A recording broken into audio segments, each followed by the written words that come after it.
Hi ನಮಸ್ತೆ ಎಲ್ರಿಗೂ welcome to my YouTube channel. ನೀವು ಫಸ್ಟ್ ಟೈಮ್ ನನ್ನ ಚಾನಲ್ನ ನೋಡ್ತಾ ಇದ್ದೀರಾ ಅಂತಂದರೆ ದಯವಿಟ್ಟು ಸಬ್ಸ್ಕ್ರೈಬ್ ಮಾಡ್ಕೊಳ್ಳಿ.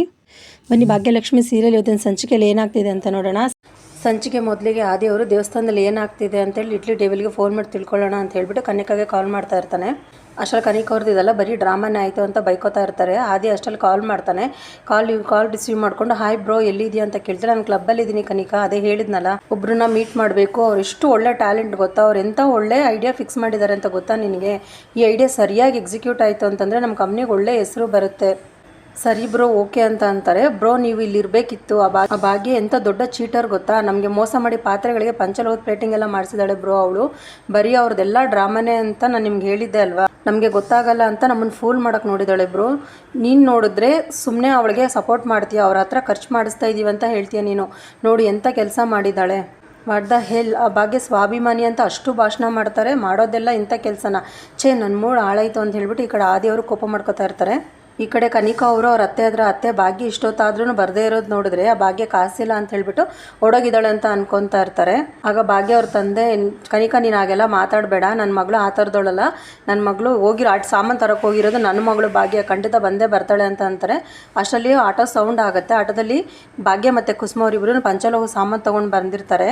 ಆ ಸಾಮಾನುಗಳನ್ನ ನೋಡಿ ಭಾಗ್ಯ ಈ ಸಲ ಆದ್ರೂ ಪಂಚಲೋಹನೇ ತಂದಿದೆಯಾ ಇಲ್ಲ ಮತ್ತೆ ಕೋಟಿಂಗ್ ಮಾಡ್ಕೊಂಡು ತೊಗೊಂಡು ಬಂದಿದೆಯಾ ಅಂತಂತಾರೆ. ಅಷ್ಟರಲ್ಲಿ ಕುಸುಮ ಅವರು, ಕನಿಕಾ ಈ ಸಲ ಸಾಮಾನು ತಂದಿರೋದು ನನ್ನ ಸೊಸೆ ಭಾಗ್ಯ, ನೀನಲ್ಲ ಅಂತ ಅಂತಾರೆ. ನೀನಾಗಿದ್ದರೆ ಮೋಸ ಮಾಡಿರ್ತೀಯ ಅಂತ ಅನ್ಕೋಬೋದಿತ್ತು, ಆದರೆ ನನ್ನ ಸೊಸೆ ಆಗಲ್ಲ ಅಂತಾರೆ. ಹೌದು, ಮೋಸ ಮಾಡ್ತಿರೋರಿಗೆ ಇದ್ರ ಬಗ್ಗೆ ಮಾತಾಡೋ ಅಧಿಕಾರ ಇಲ್ಲ. ಪುರೋಹಿತರೆ ಇದು ಪಂಚಲೋಹನ್ ಅಂತ ಚೆನ್ನಾಗಿ ಚೆಕ್ ಮಾಡಿ ಅಂತ ಅಂತಂತಾರೆ. ಆಗ ಪುರೋಹಿತರು ಚೆಕ್ ಮಾಡಿ, ಅಮ್ಮ ಇದು ಪರಿಶುದ್ಧವಾದ ಪಂಚಲೋಹನೆ ಅಂತ ಅಂತಾರೆ. ಅತ್ತೆ ನನಗೆ ನಂಬಿಕೆ ಇಲ್ಲ, ನಾನು ಒಂದು ಸಲ ಚೆಕ್ ಮಾಡ್ತೀನಿ ಅಂತ ಕನಿಕಾ ಅವ್ರು ಚೆಕ್ ಮಾಡ್ತಾ ಇರ್ತಾರೆ. ಆಗ ಭಾಗ್ಯ ಅವರು, ಕನಿಕಾ ನೀನು ಎಷ್ಟು ಸಲ ಚೆಕ್ ಮಾಡಿದ್ರು ಅದು ಪಂಚಲೋಹನೇ, ನಿಮ್ಮದು ಟೆಸ್ಟಿಂಗ್ ಎಲ್ಲ ಮುಗಿದಿರೋ ತುಲಾಭಾರ ಸ್ಟಾರ್ಟ್ ಮಾಡೋಣ ಅಂತಾರೆ ಕುಸುಮ ಅವರು. ಭಾಗ್ಯ ಮತ್ತು ಭಾಗ್ಯ ಮನೆಯವರು ಎಲ್ಲರೂ ಆ ಸಾಮಾನು ತೊಗೊಂಡು ಅಲ್ಲಿಂದ ಹೊರಡ್ತಾರೆ. ಈ ಕಡೆ ತಾಂಡವ್ ಅವರು ಆದಿಯವ್ರನ್ನ ಮೀಟ್ ಮಾಡೋಕ್ಕೆ ಬಂದಿರ್ತಾರೆ. ಹಾಯ್ ಆದಿ ಸರ್ ಅಂತಂತಾರೆ. ಹಾಯ್ ತಾಂಡವ್ ಬನ್ನಿ ಕೂತ್ಕೊಳ್ಳಿ ಅಂತ ಆದಿಯವರು ಕೂರಿಸ್ತಾರೆ. ಯಾಕೆ ಆದಿ ಸರ್ ಏನು ತುಂಬ ಮೂಡ್ ಔಟಲ್ಲಿ ಕೂತಿದ್ದೀರಲ್ಲ ಅಂತ, ಏನಾಯಿತು ಅಂತ ಕೇಳ್ತಾರೆ. ಏನು ಮಾಡೋದು, ಕೆಲವ್ರು ಇರ್ತಾರಲ್ಲ ಮೂಡ್ ಹಾಳು ಮಾಡೋದಕ್ಕಂತಾನೆ, ಕೆಲವ್ರು ಮಾಡೋದೆಲ್ಲ ಅನಾಚಾರ, ಮನೆ ಮುಂದೆ ಬೃಂದಾವನ ಅಂತಾರೆ. ತಾಂಡವ್ಗೆ ಆಗ ಅವನ ಹಳೆ ನೆನಪುಗಳೆಲ್ಲ ನೆನಪಾಗತ್ತೆ. ಹೌದು ಸರ್ ಇದೇ ಥರನೇ ಇರ್ತಾರೆ. ಆಗ ಆದಿ, ನಾನು ಎಷ್ಟು ಸಲ ಅನ್ಕೋತೀನಿ ನಾನೇ ಅಧಿಕವಾಗಿ ಅನಾವಶ್ಯಕವಾಗಿ ಯೋಚನೆ ಮಾಡ್ತಾಯಿದ್ದೀನಿ ಅಂತ, ಆದರೆ ಈ ಮಿಡಿಲ್ ಕ್ಲಾಸ್ ಲೇಡೀಸ್ ಇರ್ತಾರೆ ಅಲ್ವಾ, ಅದು ತಪ್ಪು ಅಂತ ನಿರೂಪಿಸ್ತಾ ಇದ್ದಾರೆ. ಹೋಗಿ ಅಂಥವ್ರ ಮನೆಯಿಂದ ಹೆಣ್ಣು ತರ್ತಾ ಇದ್ದಾರೆ ನನ್ನ ತಮ್ಮನಿಗೆ. ಮನೆ ಮಗನಿಗಿಂತ ಲೇಡಿನೇ ಅವ್ರಿಗೆ ಹೆಚ್ಚಾಗ್ಬಿಟ್ಟಿದ್ದಾರೆ. ಅದು ಏನು ಮೋಡಿ ಮಾಡಿದವಳೋ ಏನೋ ಗೊತ್ತಿಲ್ಲ ಅಂತ ಅಂತಾರೆ. ಆಗ ತಾಂಡವ್ಗೆ ಅವ್ರ ತಂದೆ ಭಾಗ್ಯಕ್ಕೆ ಸಪೋರ್ಟ್ ಮಾಡೋ ಹಳೆ ನೆನಪುಗಳು ಬರ್ತಾ ಇರ್ತವೆ. ಆಗ ತಾಂಡವ್ ಹೇಳ್ತಾನೆ, ಏನು ಮಾಡೋದು ಸರ್, ಕೆಲವೊಂದು ಕರ್ಮನೇ ಹಾಗೆ ಅಂತ ನನ್ನ ಲೈಫಲ್ಲಿ ಕೂಡ ಒಂದು ಹೆಣ್ಣಿಂದನೇ ಹಾಳಾಗಿದೆ, ಒಂದು ಹೆಂಗಸಿಂದನೇ ನನ್ನ ಲೈಫ್ ಫುಲ್ಲು ಬರ್ಬಾದಾಗಿದೆ. ಹೌದಾ ತಾಂಡವ್, ಯಾರು ಏನು ಅಂತ ಕೇಳ್ತಾರೆ. ಮತ್ತು ಈ ಕಡೆ ಕನ್ನಿಕಾ ಅವರು ಕಿಶನ್ ಹುಡುಕ್ತಾ ಇರ್ತಾರೆ. ಹೇ ಕಿಶನ್, ಇಲ್ಲಿ ಕೂತ್ಕೊಂಡು ಏನು ಮಾಡ್ತಿದ್ಯೋ ಬಾ ಅಂತ ಕರೀತಾಳೆ.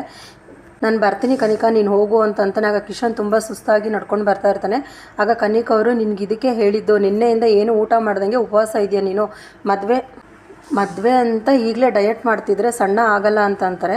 ಅದನ್ನು ಭಾಗ್ಯ ಅವರು ಕೇಳಿಸ್ಕೊಂಡು, ಏನು ಕಿಶನ್ ಅವರು ನಿನ್ನೆಯಿಂದ ಊಟ ಮಾಡದೇ ಇದ್ದಾರೆ, ಕಿಶನ್ ನನಗೆ ಸಹಾಯ ಮಾಡೋಕ್ಕೆ ಇಷ್ಟೆಲ್ಲ ಮಾಡ್ತಾ ಇದ್ದಾರೆ ಅಂತ ಬೇಜಾರು ಮಾಡ್ಕೋತಾ ಇರ್ತಾಳೆ. ಈ ಕಡೆ ತಾಂಡವ್ ಅವರು, ಹೌದು ಸರ್ ನನ್ನ ಫಸ್ಟ್ ವೈಫು, ಅವಳಿಗೋಸ್ಕರನೇ ನಾನು ಮನೆ ಬಿಟ್ಟು ಬಂದಿದ್ದು, ನನ್ನನ್ನು ಬಿಟ್ಟು ನನ್ನ ಅಪ್ಪ ಅಮ್ಮ ಇಬ್ಬರೂ ಹೋಗಿದ್ದಾರೆ. ಹೇಗೆ ತಾಂಡವ್ ಅಂತ ಕೇಳ್ತಾರೆ. ಸರ್ ನನ್ನ ಪರ್ಸ್ನಲ್ ಲೈಫ್ ಹಾಳು ಮಾಡಿದ್ದು ಅಲ್ಲದೆ ನನ್ನ ಪ್ರೊಫೆಷ್ನಲ್ ಲೈಫ್ ಕೂಡ ಹಾಳು ಮಾಡಿದ್ಲು ಸರ್. ನನ್ನ ಬಾಸ್ ಮತ್ತು ನನ್ನ ಜೊತೆ ಕೆಲಸ ಮಾಡೋರು ಎಲ್ಲರೂ ಕೂಡ ನನ್ನ ಬಗ್ಗೆ ಕೆಟ್ಟಾಗಿ ಮಾತಾಡಿದ್ದಾರೆ. ನನ್ನ ಬಾಸ್ ಕೂಡ ನನ್ನ ಟರ್ಮಿನೇಟ್ ಮಾಡಿ ಕಳಿಸಿದ್ರು. ಮತ್ತು ಅವಳು ಹೇಳಿದ್ದಕ್ಕೆ ನನಗೆ ಬಂದು ಕೆಲಸ ಕೊಟ್ಟರು. ಆ ಕೆಲಸ ಅವಳಿಂದನೇ ಬಂದಿದ್ದು ಅಂತ ಹೇಳ್ಬಿಟ್ಟು ತುಂಬ ಅಹಂಕಾರದಿಂದ ನನಗೆ ಅವಮಾನ ಮಾಡ್ತಿದ್ಲು ಸರ್.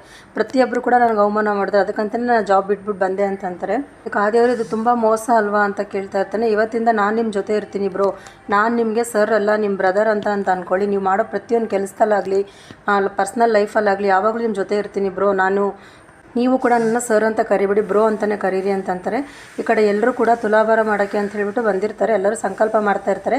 ಭಾಗ್ಯ ಕಿಶನ್ನ ನೋಡಿಕೊಂಡು ತುಂಬ ಬೇಜಾರು ಮಾಡ್ಕೋತಾ ಇರ್ತಾಳೆ.